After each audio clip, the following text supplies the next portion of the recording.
profite de ce rassemblement pour présenter notre liste citoyenne. Donc, pour ceux qui ne le savent pas, il y a des élections, le 20 et 27 juin, des élections départementales et des élections régionales qui auront lieu en même temps. Donc, on élit les gens qui seront présents dans les assemblées régionales et départementales. C'est des élections, comme beaucoup d'élections, qui ont de moins en moins de succès. Je crois que les dernières élections départementales, il y avait 50% d'abstention. Il y a eu 80% d'abstention, je crois, pour des législatives partielles il y a quelques semaines. Voilà.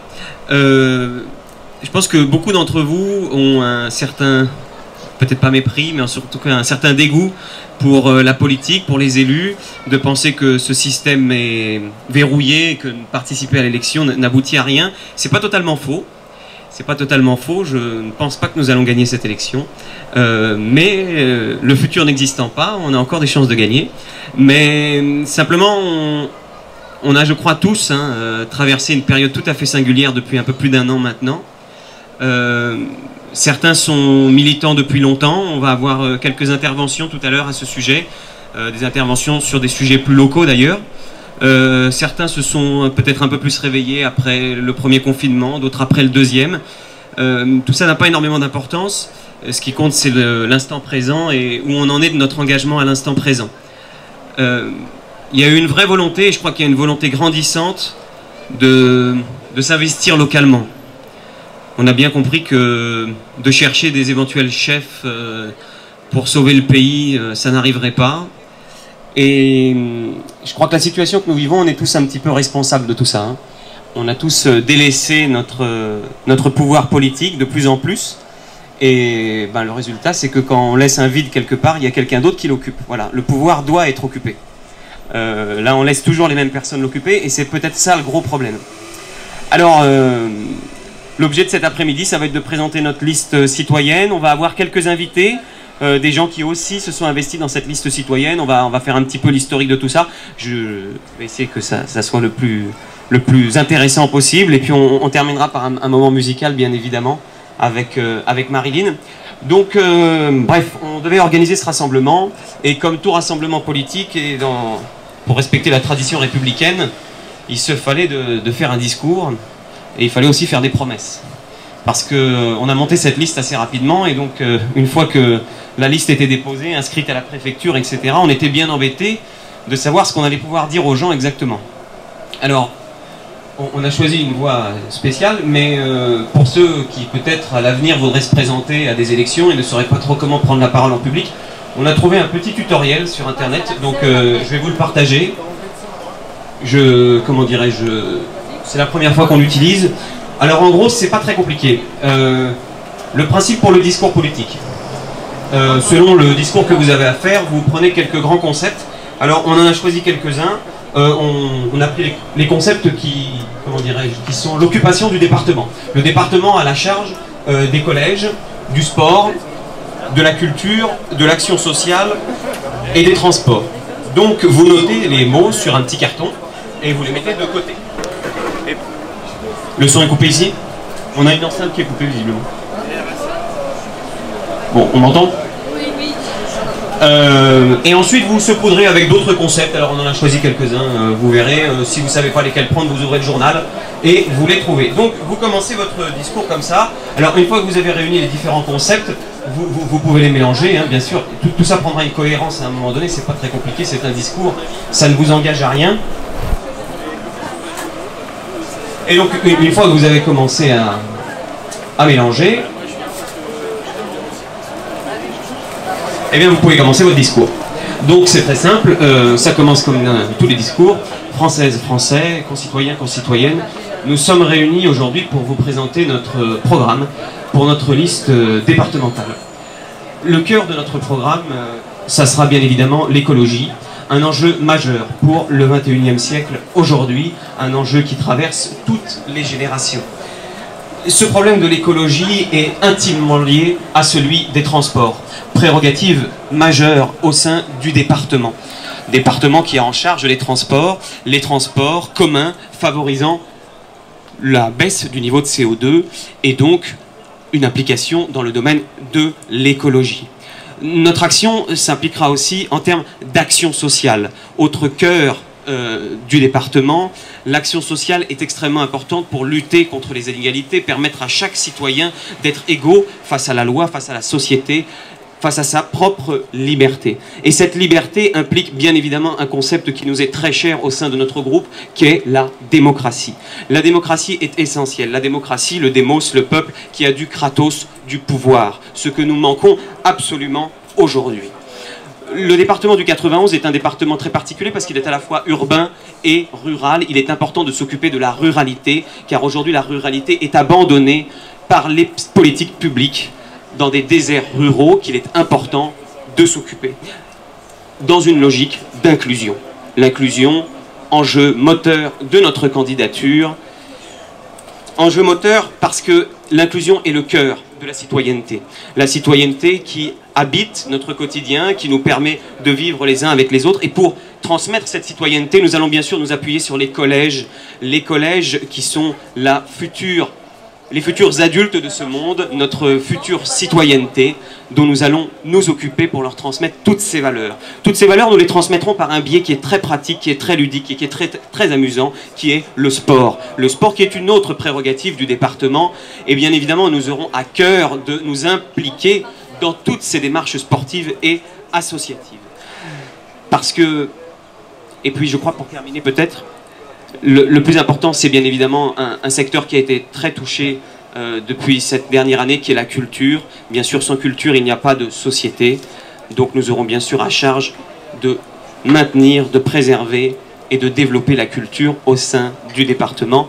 Voilà pour notre discours, voilà pour notre programme. De 500 € par foyer, tout ça pour bien sûr renforcer la citoyenneté. Vous promettez ensuite de l'investissement dans les collèges, éventuellement la construction d'un collège, on ne sait pas si ce serait possible, on doit trouver un espace pour le faire. Et puis bien sûr l'investissement économique dans le sport, avec un chèque de 50 € par famille pour l'inscription dans toute activité sportive au cours de l'année. Voilà, là vous avez fait le discours et vous avez fait les promesses. À ce stade de la démonstration, je tiens juste à dire que je ne suis pas à l'origine de cette invention, de ce tutoriel. C'est un monsieur qui s'appelle Franck Lepage, que je ne connais pas très bien au demeurant, mais voilà pour le tutoriel, si un jour vous vouliez vous investir en politique et faire un discours et des promesses.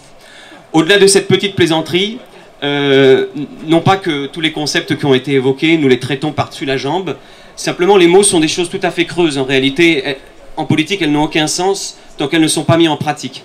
Donc on peut dire n'importe quoi, on peut enchaîner des mots et puis ça fait des phrases, ça donne un petit peu d'animation pour des vidéos, mais dans le monde réel, on ne voit rien. Et je crois que c'est ce qui se passe depuis quelques années et depuis des décennies, c'est qu'il y a énormément de mots, mais aucun résultat, aucune traduction de ces mots dans le monde réel. Bien évidemment, notre candidature, on n'a pas été, comment dirais-je, élu auparavant, on n'a pas d'expérience dans le domaine du département, donc on n'a rien pour prouver notre bonne foi et nos actions, si ce n'est peut-être l'historique de notre candidature et la manière avec laquelle on s'est investi dans ce projet. Vous savez tous donc qu'il y a eu cette crise sanitaire majeure et il y a un collectif qui a émergé il y a quelques mois qui s'appelle Réinfo Covid. Et il faut avouer que Réinfo Covid, bien évidemment, n'est pas à l'origine de cette liste.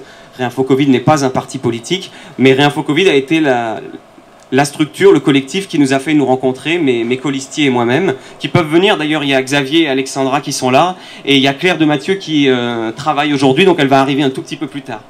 Donc on s'est rencontrés, on ne se connaissait pas il y a quelques mois, et je crois que cette liste illustre ce qui se passe depuis quelques mois, c'est que parmi vous, il y a plein de gens que je connais, plein de gens que j'ai croisés sur Paris ou ailleurs, et on ne se connaissait pas il y a quelques mois, et on passe énormément de temps ensemble, on partage énormément de temps, et je crois que le Covid est un accélérateur de tout ça. Avec les collectifs Réinfo Covid, on avait créé des collectifs locaux. Le but, c'était de recréer du lien localement, puisque nous avions été isolés durant les différents confinements. Et c'était la priorité des collectifs, c'était de recréer du lien et sortir de la peur.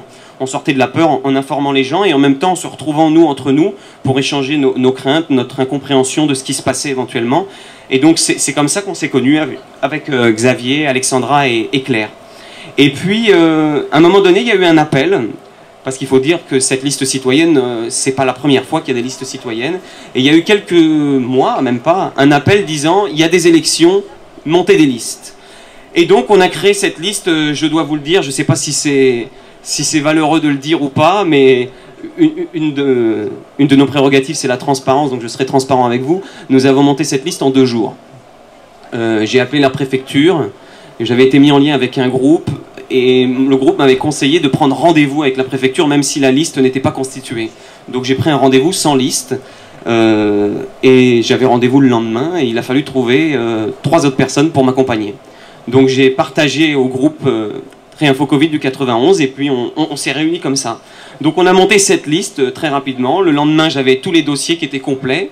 Et puis le surlendemain, on avait rendez-vous avec une commission de propagande qui était chargée de nous faire valider nos documents, nos bulletins de vote, etc. À titre personnel, je me suis toujours un petit peu intéressé à la politique, mais je crois que les Français aiment bien la politique. Ils en parlent toujours au bistrot, à table, avec leurs amis, etc. Ils n'aiment pas voter, ils engueulent leurs représentants, mais ils aiment bien en parler. Et donc j'en ai toujours parlé, moi, de la politique, et souvent quand je parlais, au bout d'un moment dans la conversation, les gens disaient « bah t'as qu'à te présenter, comme ça sera plus simple ». Bon, maintenant je pourrais dire que je l'ai fait.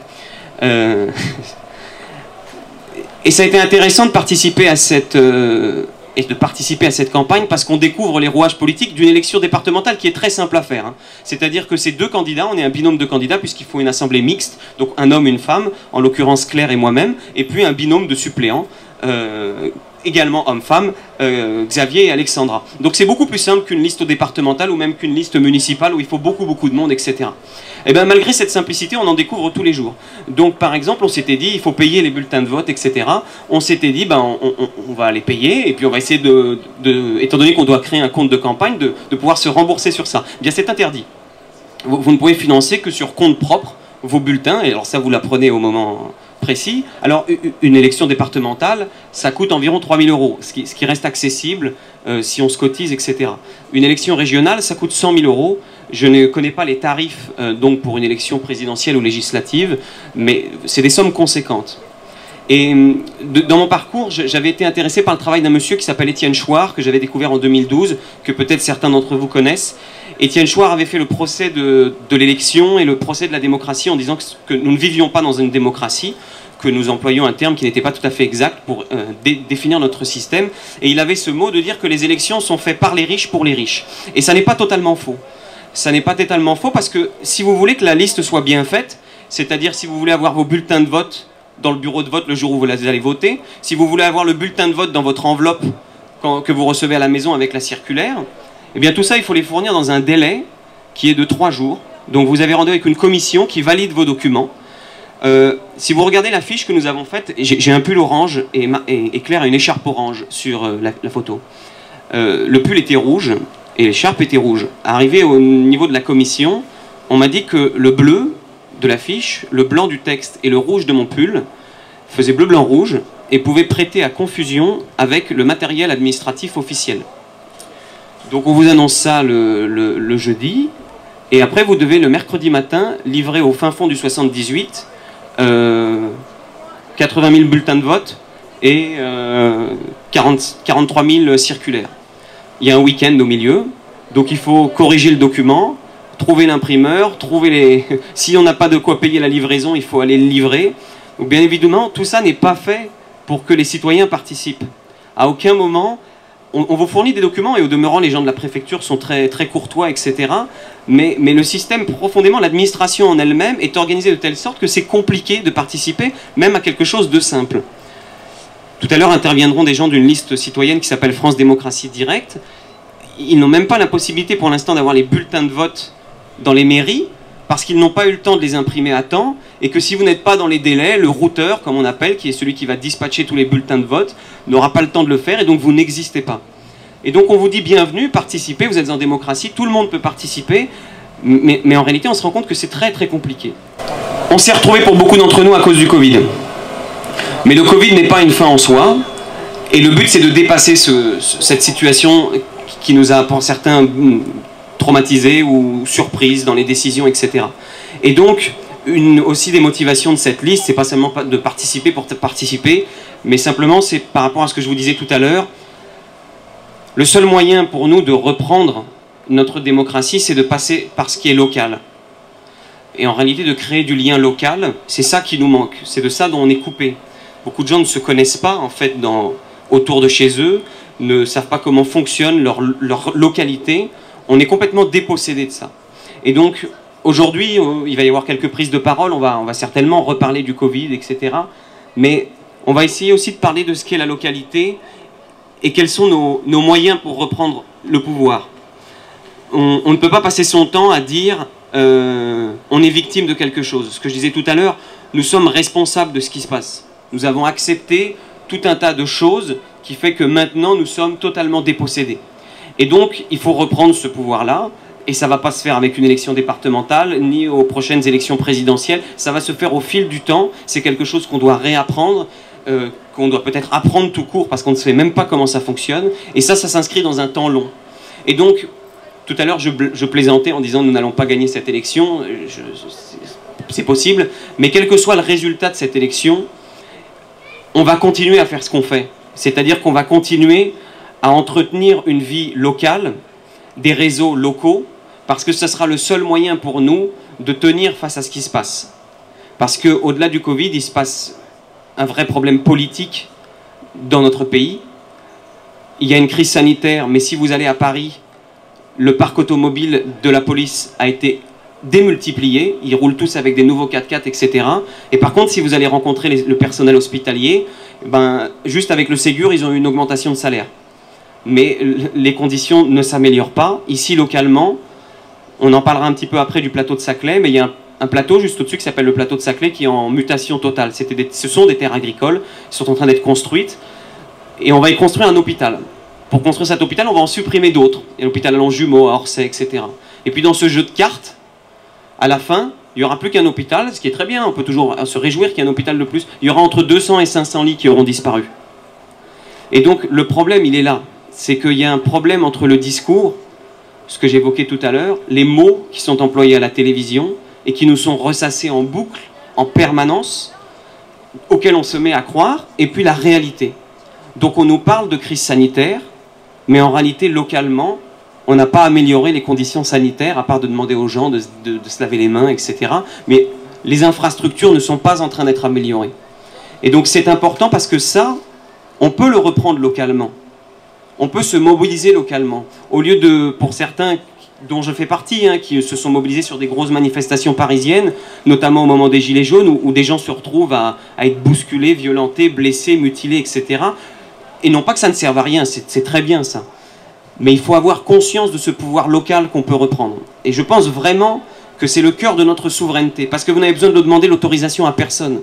Là, on participe à une élection, on participe à un jeu électoral, mais vous n'avez pas besoin de demander l'autorisation à quelqu'un pour vous réunir par un groupe de 4, créer un collectif, demander un jardin partagé si vous êtes en zone urbaine, et puis grossir ce collectif, et puis le jour où vous êtes 20, 30, 40, votre voix change localement. Et il faut passer par ce biais-là, par ce chemin-là. Je pense que c'est le seul, aujourd'hui, qui nous permettra de sortir sereinement de la crise dans laquelle on est rentré. Parce que cette crise n'est pas terminée, c'est une crise économique qui arrive, il y a plein de choses, et il faut pouvoir affronter ça sereinement, et la localité nous permettra de le faire. Je vais donner la parole à Xavier, qui est notre colistier, qui va vous parler de sa présence, et puis on va aborder avec des invités qui sont là, qui sont la ferme Vandamme.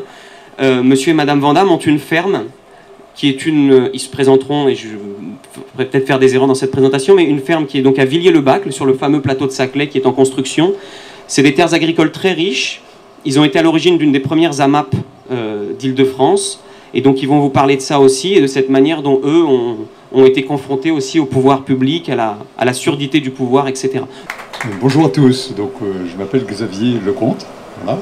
Et donc je voudrais me présenter rapidement en disant que voilà, je suis retraité. Juste un mot sur mon job ancien, puisqu'il concerne le département. Moi, j'ai fait du conseil en transport collectif, et donc je faisais des plans de transport pour les régions, les départements. Donc voilà, donc j'ai travaillé pour un certain nombre de départements, de conseils généraux à l'époque, dont celui d'Essonne, pour lequel j'ai fait une étude de rationalisation des transports scolaires, pour lequel j'ai fait une étude de création du réseau de transport armature, j'ai participé à la création de la société Albatrans. Voilà, j'ai fait un certain nombre d'études de régulation de transport sur le département. Alors je le dis juste parce que ça m'a donné l'occasion de voir comment, sur un sujet concret de responsabilité et de compétences départementales, les dossiers peuvent être instruits, examinés en commission, décidés. Voilà, ça m'a donné un regard mi-extérieur, mi-intérieur du mode de fonctionnement d'un département. Et puis ça m'a donné aussi l'occasion de comprendre un peu ce qui allait se passer sur le plateau de Saclay. Je vais en dire un tout petit mot, mais c'est pas la raison pour laquelle je me suis engagé aujourd'hui là et pour laquelle je suis présent auprès de vous. Non, la vraie raison, c'est qu'en fait, depuis que je suis retraité, j'avais un peu plus de temps et j'ai voulu m'intéresser à un certain nombre de projets de loi qui me paraissaient de plus en plus liberticides. Alors, voilà, j'avais quelques idées sur des projets de loi. Je suis allé voir notre député, qui est voilà, notre député à tous, pour discuter, pour essayer de comprendre, pour essayer de lui faire passer mes idées. Et puis j'ai très vite compris que mes démarches étaient dérangeantes et que finalement, de toute façon, le vote qui serait le sien correspondrait aux directives données par son parti. Elle est députée En Marche. C'est Valérie Hatché, voilà, qui est notre députée. Et donc j'ai fini par être dans les spams. Voilà, mais mis dans les spams parce que je l'ai dérangé trop. Voilà. Et puis est arrivée la crise du Covid, où là, quand même, il y a des choses qui me paraissaient très, très, très curieuses dans la manière dont c'était géré. Par exemple, à aucun moment, on ne nous parlait des recommandations pour renforcer nos dépenses immunitaires. Et n'importe quel médecin ordinaire nous explique que c'est le b.a.-ba. Et puis, à aucun moment, on nous explique qu'il y a des traitements. Or, aujourd'hui, dans le monde, il y a quand même, il faut le savoir, 30 pays qui ont mis au cœur de leur politique sanitaire nationale la recommandation majeure de l'utilisation d'un traitement qui s'appelle ivermectine. Et ces pays sont sortis complètement de la crise épidémique. Et en France, l'ivermectine reste interdite. Voilà, donc ça pose quand même question. Voilà. Donc c'est des questions comme ça que je suis allé essayer de partager avec elle, et j'ai eu une fin de non-recevoir. Voilà. Bon, alors j'en étais qu'à moitié surpris, mais terriblement déçu. Et je pense qu'il y a vraiment des choses anormales qui se passent à ce niveau-là, et ça n'est qu'un exemple. Et ça m'a donné envie de reprendre les choses en main. Alors à ce stade-là, on peut avoir deux réactions. Soit on déchire sa carte de vote, soit on se dit, bon allez, on renverse la table, on essaye, et puis on y va. Voilà. Donc c'est pour ça que je suis là. Voilà. Alors je voulais ajouter un mot, parce que je ne vais pas être trop long, concernant le plateau de Saclay. L'urbanisation du plateau de Saclay, c'est un sujet sur lequel j'ai eu l'occasion de travailler il y a déjà 20 ans, voilà, au tout début que ça se posait. Et donc c'est un sujet qui concerne tout notre canton de manière importante. Voilà, Martin a rappelé tout à l'heure qu'il y avait un enjeu d'urbanisation fort sur le plateau de Saclay qui a été décidé par l'État, uniquement par l'État. Voilà. Et les habitants, les élus locaux, à différents moments, ont voulu faire entendre leur voix, et leur voix n'a jamais été entendue. Alors, quel est l'enjeu? Il s'agit de construire sur le plateau de Saclay un centre d'intelligence nationale où on y met toutes les grandes écoles et tous les centres de recherche des grandes entreprises, et on essaye d'établir des connivences entre elles. Bon, l'idée est belle, c'est bien, on cherche à recréer une Silicon Valley. Le premier débat qu'on aurait pu avoir, c'est est-ce que c'était intelligent de faire ça en région Île-de-France? Laquelle région Île-de-France concentre déjà la majeure partie de l'activité économique, intellectuelle, etc. du pays? Est-ce qu'il n'aurait pas fallu en profiter pour déconcentrer? Voilà. Je n'ai pas de réponse à apporter, mais ça aurait mérité un débat que nous n'avons pas eu à aucun moment. Aujourd'hui, l'urbanisation est décidée, au moins dans la partie sud du plateau, et le transport est décidé. Alors, en soi, c'est une bonne chose que le transport soit décidé en même temps, parce que très souvent, on met la charrue avant les bœufs. Là, ça n'a pas été le cas pour une fois. Bon, très bien. Et donc, qu'est-ce qui est décidé aujourd'hui? Alors, je rappelle, hein, vous le savez certainement, mais c'est une ligne de métro automatique qui part d'Orly, qui passe à Antony, qui passe à Massy, qui monte sur le plateau de Saclay, qui dessert toute la partie sud du plateau de Saclay, pour ensuite revenir par Saint-Aubin et le CEA, et ensuite continuer jusque sur la ville de Saint-Quentin-en-Yvelines et terminer à Versailles. Il y a un premier tronçon qui est d'ores et déjà acté et qui doit être mis en service en 2027 et qui correspond à la partie Orly et donc desserte totale du sud du plateau. Et puis à partir de 2030, il doit y avoir un deuxième tronçon jusqu'à Versailles. Voilà. Le premier tronçon, les dés sont jetés, donc on ne va pas en parler plus. Mais sur le deuxième, les décisions ne sont pas encore prises, même si elles sont déjà très avancées, parce que les études sont déjà allées très loin. Mais il y a peut-être encore un espace de débat et de remise en question. Et c'est d'ailleurs sur ce sujet-là que les gens de la ferme de Vandamme là je vais faire un lien, qui eux sont complètement concernés puisque ce sont leurs terres qu'on va utiliser. Et ce sont des terres qui sont très fertiles. Et en région Île-de-France, c'est un des rares endroits où on a des terres fertiles. Et on est en train de continuer à perdre notre autonomie alimentaire, ce qui est une vraie désolation. On va de plus en plus dépendre d'autres régions avec les organisations de transport que ça implique. Voilà. Donc c'est ça l'enjeu. Hein. Et donc je pense qu'ils vont être mieux placés que moi pour en dire un mot. Ils sont là. Alors je vais les inviter à venir. Donc les représentants de la ferme de Vandamme. Mon nom de famille c'est Vandamme, c'est pas de Vandamme. Voilà, mon épouse Christiana Modica. Nous sommes installés à Villiers-le-Bac. Nous avons repris la ferme derrière mon père en 97. Lui-même l'avait repris derrière son père en 74. Et cette année, ça fait 100 ans que la famille Vandamme cultive ces terres. C'est juste un petit historique bref. Quand on a repris la ferme, elle était cultivée en agriculture conventionnelle et en 2009, nous avons transformé la ferme en agriculture pour faire une agriculture biologique. Et aujourd'hui, nous transformons le blé en farine et nous vendons du pain. Nous livrons tous les jours l'Auvergnat Bio, par exemple, Vrac Nature, dans la même rue. Voilà. Et du coup, pourquoi on a fait ça? Parce que dans les années 2000, le tout début 2000, il y a eu un audit patrimonial qui a été lancé par les anciens agriculteurs qui voulaient savoir ce que pensait la société civile de l'agriculture sur le plateau de Saclay. Cet audit patrimonial, il a été fait auprès de citoyens comme vous et moi, auprès de chefs d'entreprise, auprès de dirigeants politiques, etc., etc. Et tous ont dit, on veut de l'agriculture, mais on veut de l'agriculture qui nous serve, nous.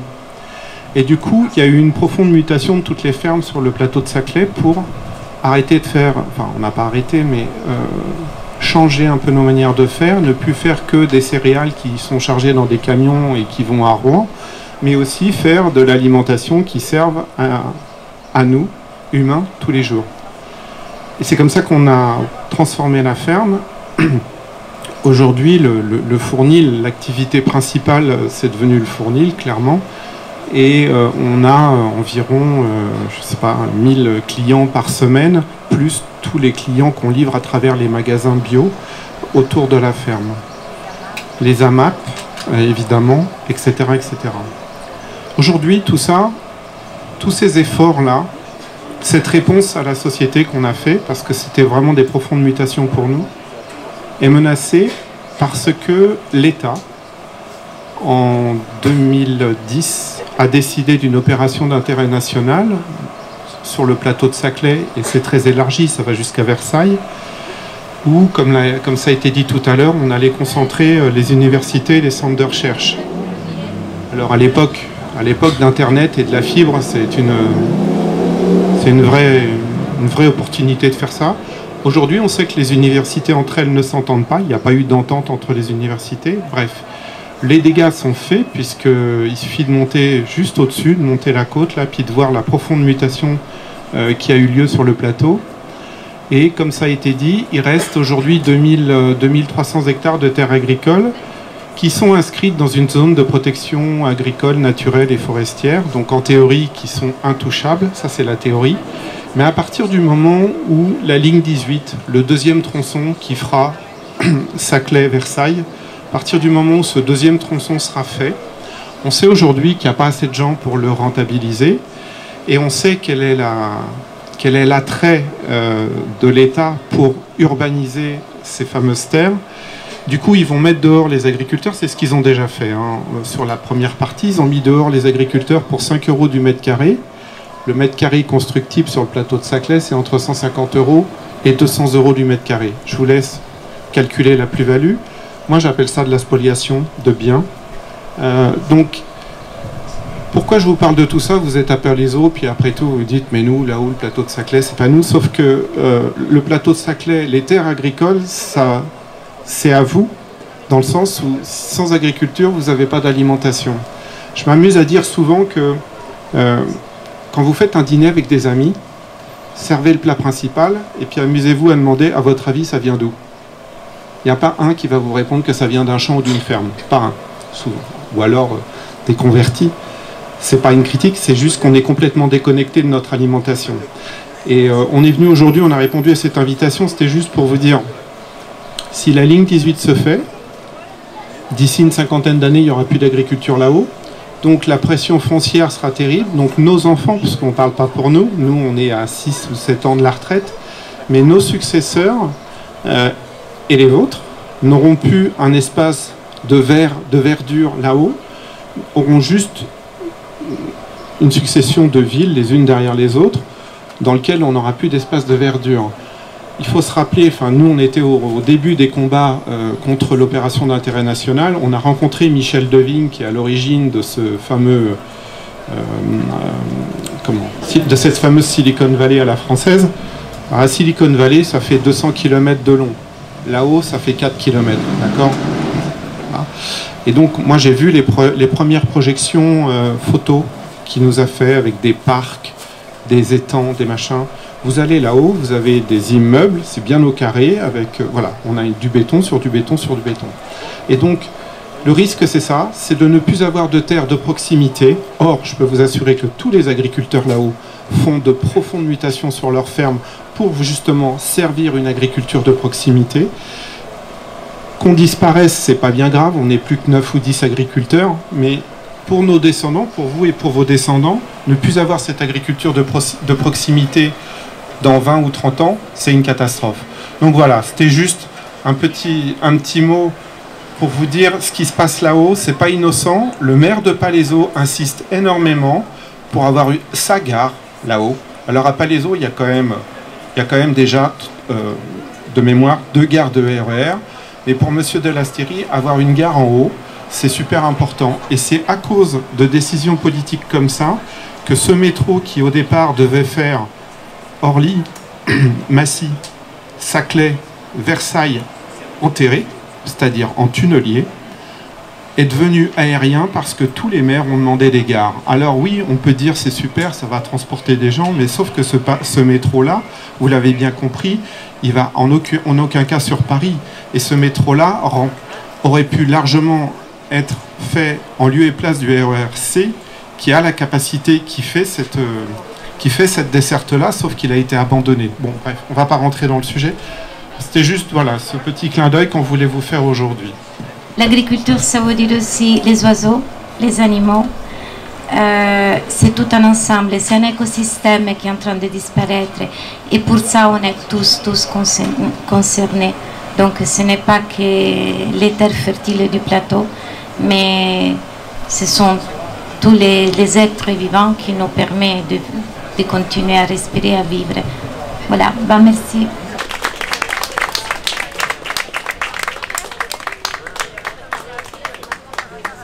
Merci vraiment, au Vandame d'être venu. C'était important pour nous de parler de cette question locale ici. De pouvoir, d'une manière progressive sûrement, parce qu'on va pas, d'abord on n'a pas les moyens de le faire autrement. C'est ce qu'il y a de plus réaliste et de plus efficace, parce que on va effectivement...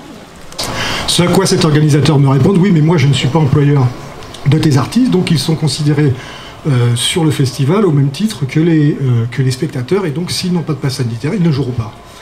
Voilà le monde kafkaïen dans lequel on vit, hein, c'est pas nouveau, les problèmes administratifs qui peuvent se poser dans ce pays, mais enfin là, on atteint des sommets, on nous dit que ce passe sanitaire n'est pas une obligation, vous savez qu'une consultation sur 110 000 personnes avait eu lieu sur le passeport vaccinal, donc sur 110 000 personnes, il y avait 77% des gens qui avaient été interrogés qui avaient refusé le passeport vaccinal obligatoire, il faut préciser, et donc on nous a sorti le passe sanitaire derrière, et là on nous le rend obligatoire, pas par la loi, mais en fait par une pression qui se fait, ça s'appelle du chantage au travail, puisque si vous n'êtes pas en mesure de présenter ce passe sanitaire, même en tant qu'artiste ou salarié dans certains secteurs, vous ne pourrez pas travailler. Alors on ne vous le dira pas directement, mais on vous empêchera finalement d'être présent sur les lieux. Donc ça c'est un vrai problème de liberté, je pense, qui est fondamental, et qui nous a animés au niveau de ce collectif Amis Entendus, dont fait partie d'ailleurs Martin, et que je vous remercie de m'avoir fait venir pour me donner la parole, puisqu'on a eu des petits déboires ces derniers temps. Donc ce collectif a été constitué non pas par moi, j'en suis un petit peu responsable maintenant, mais on a été 6 artistes au départ, enfin 6 membres du spectacle, directeur de théâtre, producteur, artiste, etc. Et puis ça a pris de l'ampleur, et maintenant on a plus de 300 adhérents qui représentent la totalité du corps social en France. C'est-à-dire qu'on a des gens qui sont agrégés d'université, d'autres qui sont magasiniers, d'autres qui sont thérapeutes. Enfin, c'est vraiment très très très varié. La seule chose qui nous réunit, c'est cette peur de perdre nos libertés et toutes ces lois qu'on nous impose, toutes ces obligations qu'on nous impose, qui sont totalement liberticides, qui remettent en cause nos libertés fondamentales, notamment celle de la liberté d'expression. On l'a vu lors de notre rassemblement il y a 15 jours où notre parole a été totalement dévoyée, interprétée, et on a été stigmatisé à tel point que maintenant certaines personnes pensent que je suis antisémite et d'extrême droite. Bon, c'est comme ça, les médias mainstream ont fait leur travail, ils l'ont bien fait, c'est pas grave, tous les gens qui me connaissent savent très bien quelles sont mes orientations politiques et de pensée, et donc ne prêtent pas beaucoup d'attention à ce genre de choses. Le collectif qui était prévu au départ pour défendre uniquement la réouverture des lieux de culture, c'était comme ça au mois d'octobre, quand on a appris qu'on n'allait plus jouer à nouveau pendant plusieurs mois, petit à petit donc s'est élargi à ce travail de défense des libertés et d'essayer de monter quelque chose de citoyen. Pour ce qui est de la mi-ententure, on n'a aucune vocation électorale ou politique, même si on fait de la politique au sens noble du terme. On n'a pas présenté de liste ni au cantonal ni au régional. Peut-être qu'on en présentera plus tard, mais pour le moment on est en pleine réflexion là-dessus, puisque je pense qu'on ne peut retrouver un renouveau dans ce pays, un renouveau démocratique, enfin retrouver une vraie démocratie, on va dire, qu'en passant justement par des listes citoyennes comme celle que vient de présenter Martin. Pourquoi ? Parce que on voit bien que depuis de nombreuses années maintenant, le taux d'abstention à toutes les élections est de plus en plus important, et on voit bien donc que l'offre qui est faite par les partis traditionnels ne correspond plus aux aspirations de la grande majorité des citoyens, ou peut-être que le discours qui est donné ne correspond absolument plus à ce que veulent entendre ces gens-là. Et donc ils se détournent totalement, il y a un rejet total de la politique, des syndicats, de tout ce qui est institution, et c'est fort dommage, parce que dans ces cas-là, la colère monte, et on risque quand même d'avoir des problèmes de violence à nouveau dans ce pays, comme il y en a beaucoup eu tout au long de son histoire. Et je pense que, comme Martin le dit, le seul moyen de pouvoir changer les choses, sur un long terme bien entendu, c'est de reprendre en main au niveau local les rênes de la démocratie, de présenter des listes citoyennes qui soient fondées sur le fait de se mettre au service des gens qui votent pour nous, et non pas, une fois élus, d'être au service de gens qui ont permis qu'on soit élus, mais en finançant nos campagnes, par exemple. Donc voilà, donc ça c'est très très important. Je pense qu'il va falloir... Je sais qu'il y a pas mal de listes qui sont nées sur toute la région Île-de-France, et même tout dans la France entière. Bien sûr, ça a démarré un peu tard, donc évidemment, pour cette première fois, les choses seront certainement... pas décevantes, mais on va dire pas à la hauteur de ce qu'on pourrait espérer en termes de résultats électoraux, mais je pense qu'il y a un processus qui est en marche. Je pense qu'il y a un processus qui est en marche, et que ce processus est très important. Ah, pas en marche, d'accord, excuse-moi. Non mais, il y a des mots qu'il faut éviter, je ne vais pas en redire un autre, parce que... Alors maintenant, on ne peut plus parler, ça fait partie de la liberté d'expression, c'est que maintenant, il y a des mots, il faut faire une liste quand on prend la parole en public, il y a des mots qu'on ne peut plus dire, hein, parce que dès que vous les prononcez, on ne s'occupe absolument pas du cadre dans lequel vous les avez prononcés, mais vous êtes tout de suite stigmatisé, et on vous met dans une case. Donc oui, alors pas en marche, si, c'est en marche, c'est en cours, c'est en marche, et dans le bon sens du terme.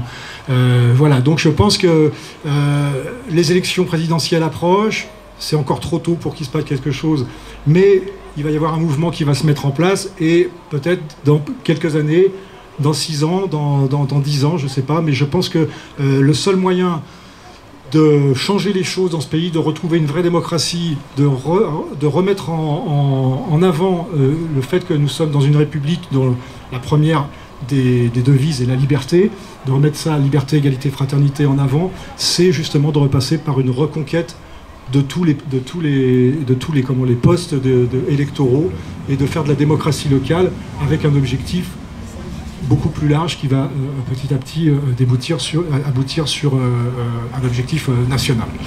Voilà, donc Martin, bravo pour ta démarche, parce que c'est super courageux, parce que ça demande un investissement colossal, du temps, de l'abnégation.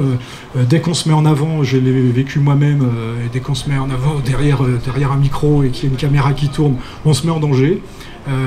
Donc il faut aussi le savoir, on prend des coups tout de suite parce qu'il y a des gens qui n'ont pas du tout intérêt à ce qu'on parle et qui ont les moyens de tenter de nous faire taire.